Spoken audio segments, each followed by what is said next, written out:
네, 오늘 말씀의 제목은 예수님은 누구? 긍휼하신 권세자라는 제목으로 함께 은혜를 나누고자 합니다. 예수님은 누구? 예수님은 누구신가? 예수님은 누구신가를 아는 것은 우리의 신앙생활에 있어서 굉장히 중요합니다. 지난주까지는 우리가 이제 제자의 삶을 이제 한 세 가지로 나누어서 6장에 있는 누가복음 6장에 있는 말씀을 살펴보았는데, 예수님께서 제자들을 세우시고 또 그 제자들이 어떻게 살아야 할지를 말씀하셨는데, 바로 그 말씀하신, 가르치신 그 선생님, 제자를 삼으신 그분이 누구인지를 알아야 우리가 그 말씀을 더 신뢰하고 확실히 따를 수 있을 것 같습니다. 오늘 누가복음 7장 1절에서 이렇게 말씀이 시작을 합니다. 예수께서 모든 말씀을 백성에게 들려주시기를 마치신 후에 가버나움으로 들어가십니다. 모든 말씀이라고 하면은 이제 지금 이 맥락 속에서 6장에서 예수님이 설교하셨던 그 말씀이라고 보여집니다. 그러니까 예수님께서는 이 말씀 사역을 하시고 그 다음에 이제 가버나움으로 들어가셨는데, 이 가버나움은 이제 사람들이 사는 그 삶의 현장입니다. 그 안에 많은 문제가 있고 또 많은 어려움과 아픔이 있는 그 삶의 현장 속으로 예수님께서 들어가셔서 이제 뭘 하십니까? 말씀 사역에 이어서 치유하시는, 행동하시는 그런 사역을 하시는 거죠. 오늘 새벽 묵상 가운데 제가 말씀 나눌 때도 우리가 신앙의 승전, 우리가 신앙을 이어받고 또 계승해야 되는 그런 책임이 있는데, 무엇을 이어받고 무엇을 전해야 되는가, 제가 두 가지를 말씀을 드렸습니다. 즉, 하나님께서 행하신 기이한 일들, 하나님의 역사하심과 또 하나는 하나님이 정하신 법도, 하나님의 말씀을 이제 우리가 듣고 또 전하는 그러한 역할을 해야 된다는 거죠. 마찬가지로 우리 신앙생활에 있어서 이 두 가지, 하나님이 말씀하신 것과 하나님이 행동하신 것, 그것이 중요합니다. 그래서 예수님께서도 이제 이 땅에 오셔서 하나님 나라의 복음을 전파하시고 또 그 하나님 나라를 바라보면서 그 제자들이 어떻게 살아야 하는가, 말씀을 통해서, 설교를 통해서 우리에게 가르쳐 주시고, 또 그 다음에는 이제 치유하시는 그 행동, 그 역사하심을 통해서 그 제자들로 하여금, 성도들로 하여금 하나님 나라를 직접 체험하게 하시는 거예요. 맛을 보게 하시는 거고요. 하나님의 나라가 이런 거구나. 또한 그 하나님의 나라의 역사를 체험하면서 하나님이 예수님께서 하셨던 그 기적들을 보면서 바로 예수님이 누구신가를 알게 되는 거죠. 예수님이 누구신가를 알아야 그 말씀하신 그 내용을 우리가 더 신뢰하고 따라갈 수 있지 않겠습니까? 사실 6장에 있는 말씀 보면은 참 쉽지 않은 내용들이에요. 원수를 사랑하고 너희를 미워하는 자를 선대하라. 또 고난 가운데 있다 할지라도 기뻐하고 즐거워하라. 이런 말씀들이 세상의 상식과 맞지 않는데, 그런데 그 말씀을 하시는 분이 정말 믿을 만한 분이고 내가 신뢰하고 따를 만한 분이라는 그런 확신이 들어야 그 말씀대로 순종할 수 있는 거죠. 그래서 그 말씀에 이어서 그분이 하신 일, 그 일들을 보면서 예수님이 누구신가를 생각하는 게 중요합니다.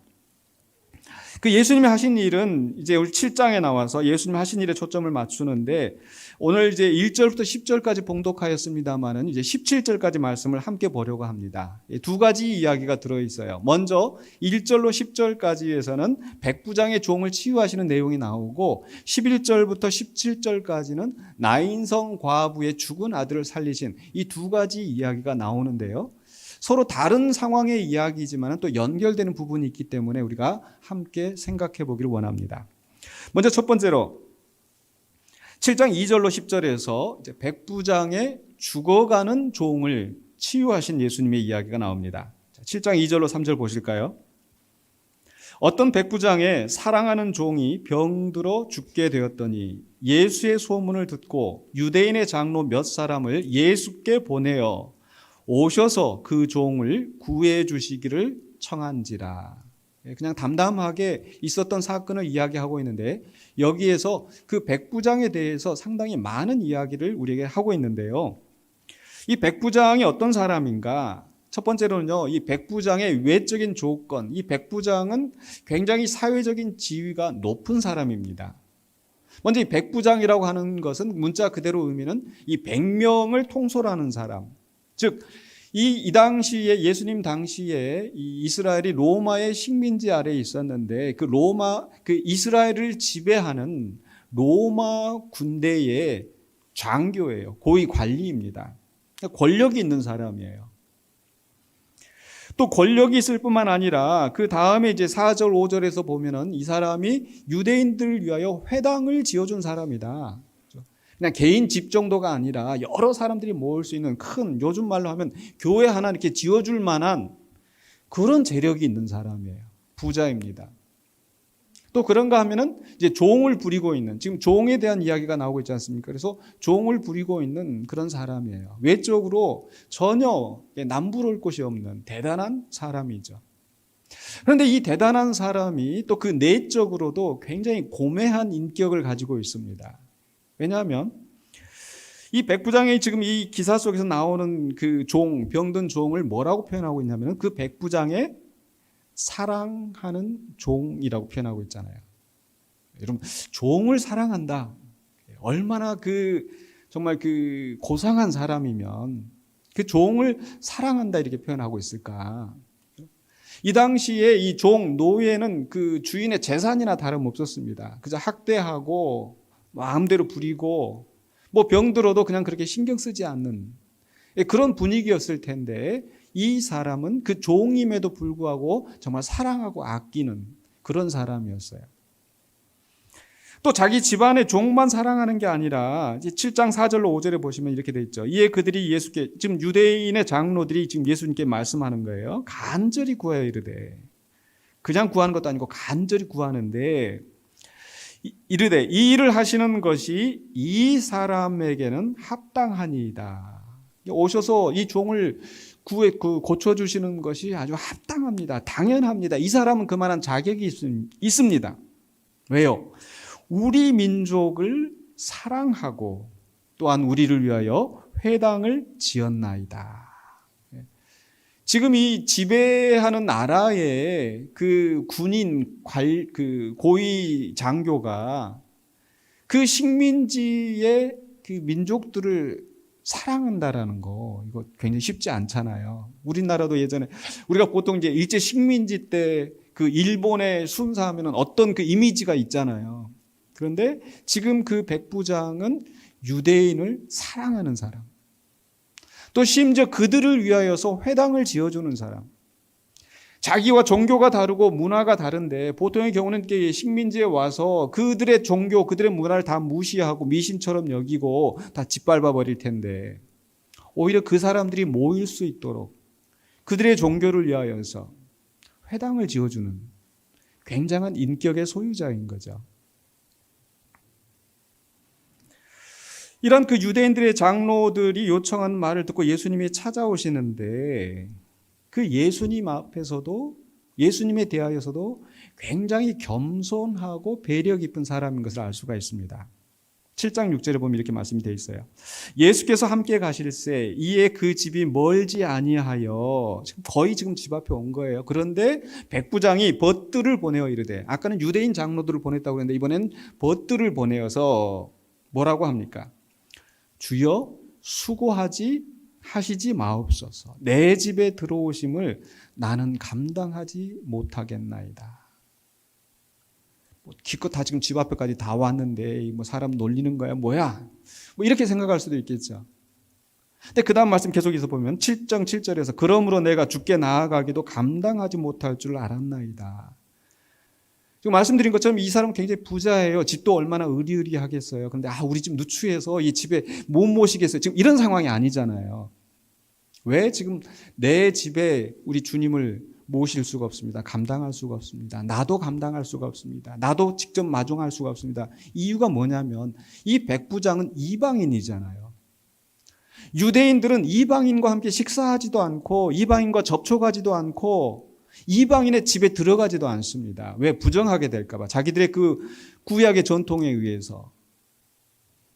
그러니까 지금 이 백부장은 그 상황을 잘 알고 있고, 그래서 혹시라도 그 예수님이 자기 집에 들어와서 누가 될까봐, 내가 예수님을 찾아가서 예수님이 나를 이방인을 만나서 얘기했다는 것을 들으면 예수님한테 누가 될까봐, 이 정도로 자기 자신을 낮추고 그리고 예수님한테 말씀하는 거예요. 처음에는 워낙 다급한 상황에서 좀 사람 좀 보내서 예수님 오셔서 우리 좀 이 종 구해달라고 했는데, 가까이 오시는 걸 보니까 아이고 내가 실수했다, 내가 잘못했다, 예수님 우리 집에 오시면 안 되는데, 정신 차리고 지금 예수님을 배려하는 그런 겸손한 태도를 보이고 있는 거죠.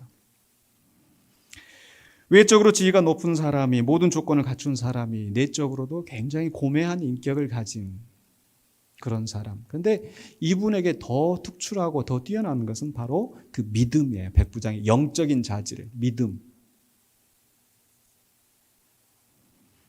지금 어떤 상황입니까? 자기 종을 위해서 지금 구해달라고 하고 있는데, 그 종이 지금 어떤 형편이에요? 병이 들어 죽게 되었더니, 다 죽어가는, 사람들이 이제 더 이상 가망이 없습니다라고 손을 놓을 수밖에 없는 그 상황에서 예수의 소문을 듣고, 예수님이라면 이렇게 죽어가는 이 내 종도 고쳐주실 수 있을 거라는 그 믿음을 가지고 예수님께 도움을 청하는 거예요. 얼마나 대단한 믿음입니까? 사실 그러면서도 말씀드린 것처럼 굉장히 겸손하게 구해 주십사 하고 청하고 있잖아요.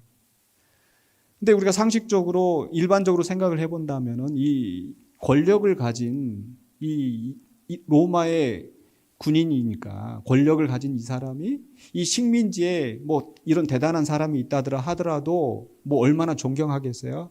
그냥 사람 보내가지고 잡아와가지고 이거 고쳐나 안 고쳐처럼 내가 너를 죽인다 아마 이러지 않았을까. 근데 이 백부장은 그렇게 하지 않고 겸손하게 예수님 앞에 구하는데, 구하는 정도가 아니라 그 다음에 하는 말이 아까 뭐였어요? 7장 7절 보셨는데, 내가 죽게 나아가기도 감당하지 못할 줄 알았나이다. 나는 주님이 오시는 걸 감당하지 못합니다. 그러면서 뭐라고 해요? 말씀만 하사 내 하인을 낫게 하소서. 예수님이라면 저 다른 사람을 고치는 걸 보니까 내 종도 낫게 할 수 있을 거라, 이 믿음 갖는 것도 대단한 건데, 직접 오셔서 만져서 이렇게 역사하시는 것도 아니고 그냥 이 자리에서 우리 집에 못 오시더라도 말씀만 하시면 낫겠습니다. 사실 비슷한 상황이 있는데, 열왕기하 5장에 보면은요, 그 아람 군대 장관 나아만이라는 사람이 나옵니다. 이 나아만이 병이 들어가지고 문둥병이 걸렸는데, 이스라엘의 그 선지자 엘리사 선지자가 정말 아주 그냥 능력이 대단한 선지자가 있다는 그 소식을 듣고 이제 나아만이 치료해달라고 가잖아요. 이제 선물을 싸들고 가가지고 간데 문 앞에서 이렇게 나와보지도 않고 가서 요단강에 가서 몸을 씻으라 그랬더니 이 군대 장관 나아만이 화가 난 거예요. 화가 나서 하는 말이 열왕기하 5장 11절에 이렇게 표현하거든요. 나아만이 노하여 물러가며 이르되, 내 생각에는 그가 내게로 나와 서서 그의 하나님 여호와의 이름을 부르고 그의 손을 그 부위 위에 흔들어 나병을 고칠까 하였도다. 이게 보통 사람들이 생각하는 기대겠죠. 그러니까 이 예수라는 사람이 대단한 사람이어도 와서 뭔가 좀 그럴듯한, 세상 그 표현으로 어떤 주술적인 어떤 행위를 하면서 뭔가 좀 그럴듯하게 해야 병이 나을 거다라고 생각하는 것이 보통 사람들의 생각인데, 이 백부장의 믿음이 얼마나 대단한가. 이 자리에서 말씀만 하면 내 하인이 낫겠습니다. 이 백부장이 이렇게 생각하는 근거가 뭐냐, 바로 8절에 설명이 되어지는데, 나도 남의 수하에 든 사람이요, 내 아래에도 병사가 있으니 이더러 가라 하면 가고 저더러 오라 하면 오고 내 종들어 이것을 하라 하면 하나이다. 권위자이기 때문에, 권력자이기 때문에 이런 명령 체계에 굉장히 익숙한 거예요. 어떤 권위가 있는 사람은 그 명령대로 실행되어진다는 것을 분명히 알고 있잖아요. 그래서 이 백부장은 예수님이 말씀하시면 나을 거다라고 믿음을 가지고 있는 건데, 사실은 아무리 그 엄중한 군기가 아주 센 군대라 하더라도 모든 그 사령관이, 상사가 이야기한다고 다 되는 건 아니지 않습니까? 근데 이분은 절대적인, 이 상식적으로 말이 안 되는, 다 죽어가는 병자라도 예수님이 말씀만 하시면 나을 거라는 엄청난 믿음을 가지고 있는 거죠. 오죽하면 예수님이 그 다음에 나온 7장 9절의 말씀, 예수께서 들으시고 그를 놀랍게 여겨, 예수님이 놀라실 정도로 돌이키사 따르는 무리에게 이르시되 내가 너희에게 이르노니 이스라엘 중에서도 이만한 믿음을 만나보지 못하였노라 하시더라. 정말 칭찬을 딱 하시잖아요. 그리고 나서 이제 10절에 보내었던 사람들이 집으로 돌아가 보매 종이 이미 나 있었더라. 네. 여기까지 내용은 이제 우리가 좀 그래도 잘 좀 들어보시기도 하시고 아실 만한 내용인데, 여기서 이제 제가 질문 하나 드리자면, 지금 이 말씀을 통해서 성경은 우리에게 무엇을 교훈하시려는가? 제가 똑같은 이 본문의 말씀을 또 다른 목사님들 어떻게 설교하시나 해서 인터넷에서 쭉 이렇게 찾아봤어요. 찾아봤더니 보통 예수님의 칭찬받는 믿음, 또 놀랄만한 믿음, 기적을 일으키는 믿음 해가지고 이 백부장에 대해서 참 많은 이야기를 해놨더라고요. 근데 과연 이게 성경이 지금 우리에게 말씀하신, 너희들도 이만큼 백부장만한 믿음을 가져라, 너희들도 병이 낫기를 원하거든 회당 하나 교회당 하나 지어라, 지금 이 얘기를 하고 있는 걸까? 좀 이게 질문을 바꿔서 생각을 해본다면, 자, 지금 이 사람들이 집에 들어가서 보니까 그 종이 나았다고 그랬잖아요. 왜 나았을까요? 그 나은 이유가 첫 번째로 백부장이 굉장히 지위가 있고 권력이 있고 돈이 많은 사람이기 때문에 나았을까요? 그렇게 대단한 사람이 그렇게 고매한 인격을 가졌기 때문에 나았을까요? 아니면 예수님 앞에 겸손히 그렇게 했기 때문에 나았을까요? 물론 그건 칭찬받을 만한 일이지만 그것 때문에 역사가 일어나는 건 아니지 않습니까? 왜 나았어요? 바로 예수님이 누구신가? 예수님이 말씀만 하시면 병들어 죽게 된 자도 낫게 하실 수 있는 권위자이기 때문에, 권세자이기 때문에 나은 거잖아요. 중요한 것은 이 사람이 그렇게 믿었을 때 그 믿음을 배반하지 않으시는 분, 무조건 그냥 우리가 믿는다고 해서 그런 일이 일어나는 게 아니고 제대로 믿어야죠. 지금 이 말씀이 우리에게 하고 있는 것은 예수님이 누구신가? 예수님은 절대적인 권세자라는 것을 우리에게 이야기하고 있는 거예요. 그러니까 지금 이런 그 역사가 일어나는 것이 이 백부장 때문이 아니라는 것을 그 다음 기사를 보면 더 확실하게 알 수가 있습니다.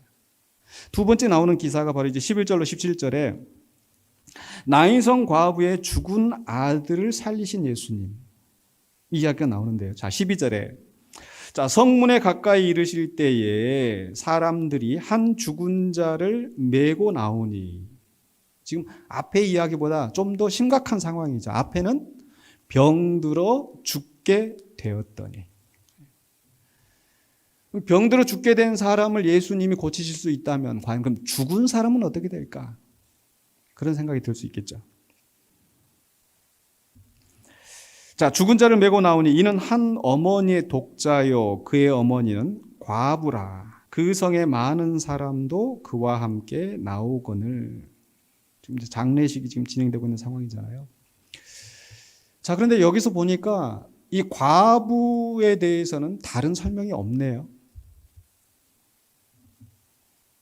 근데 설명이 없다 할지라도 우리가 구약성경에서도 보면은 계속 이 고아와 과부를 돌아보고, 신약성경에서도 마찬가지로 고아와 과부를 돌아보고, 왜냐하면 이 여자에게는 재산권이 없기 때문에 하나 남은 이 독자가 죽어버렸으니까 이 여자에게는 지금 아무것도 없는 거예요.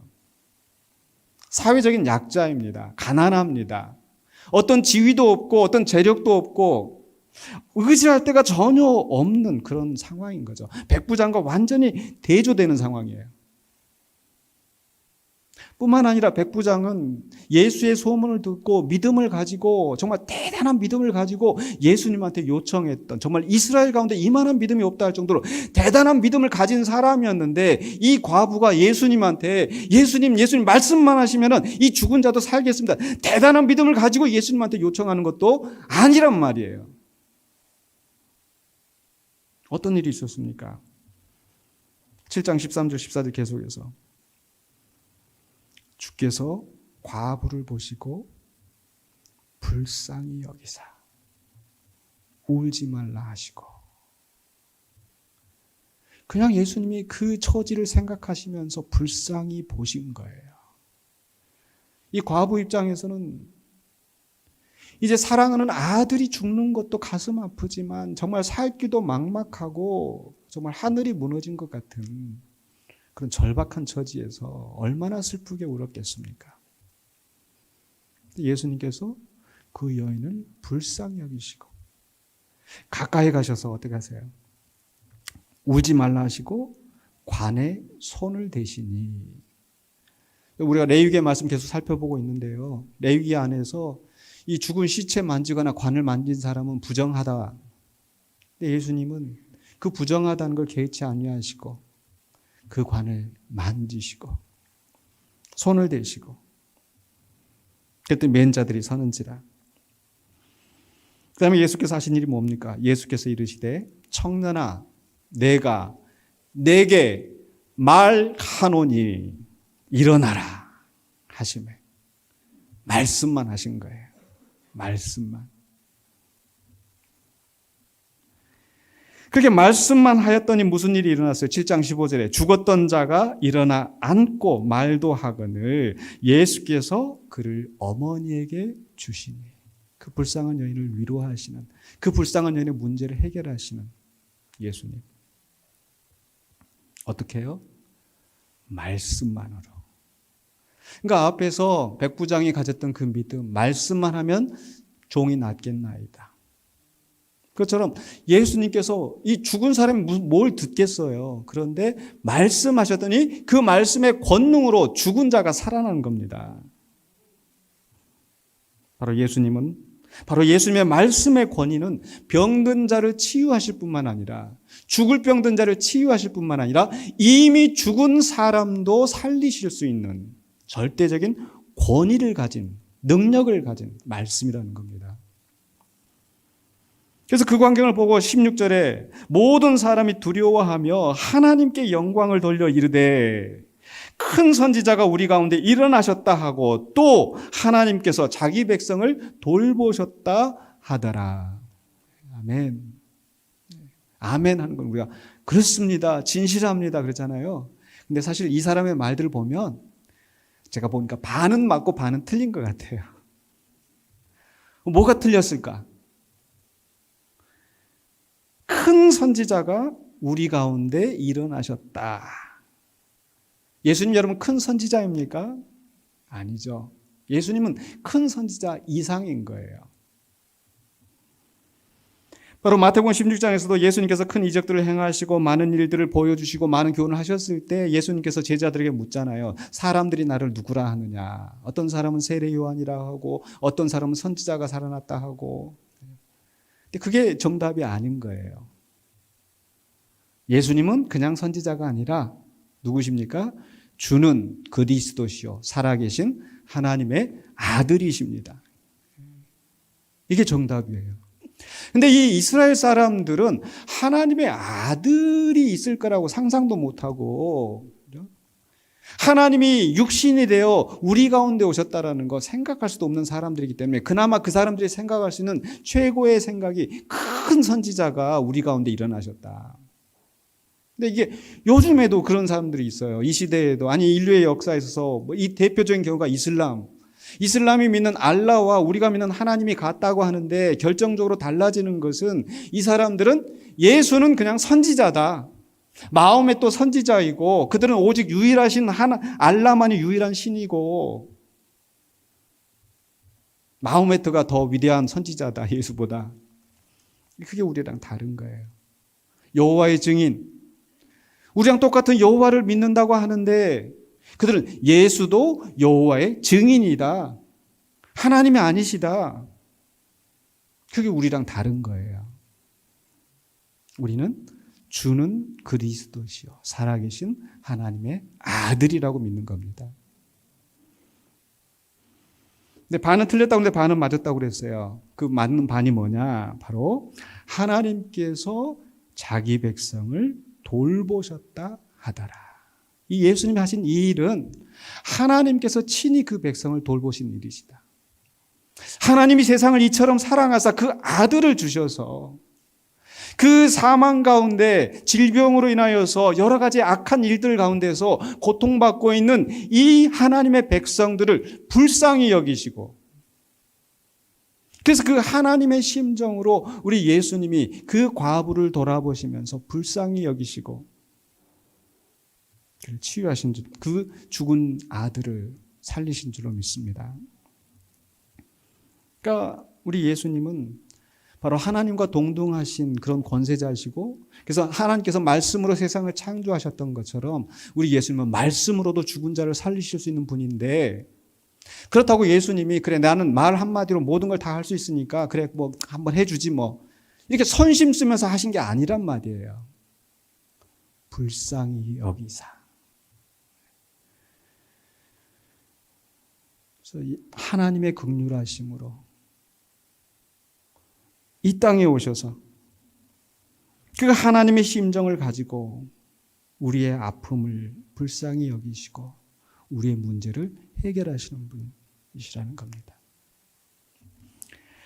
이제 말씀을 마무리하려고 하는데요.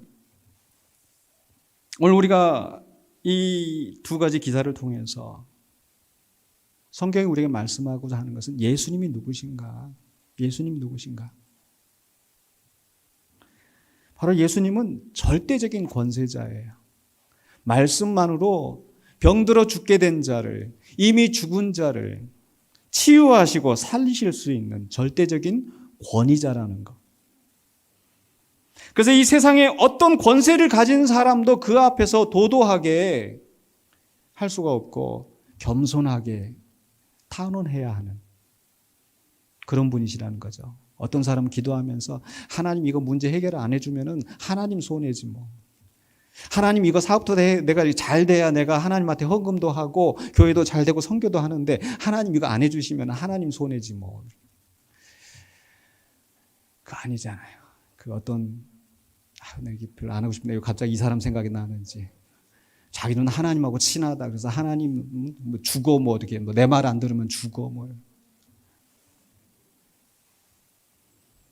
그 어떤 인간도 예수님 앞에 감히 그리고 그 어떤 상황도 예수님의 말씀으로 다 변화를 일으키실 수 있는 절대적인 권세자이신데 그 권세자가 긍휼하신 권세자예요.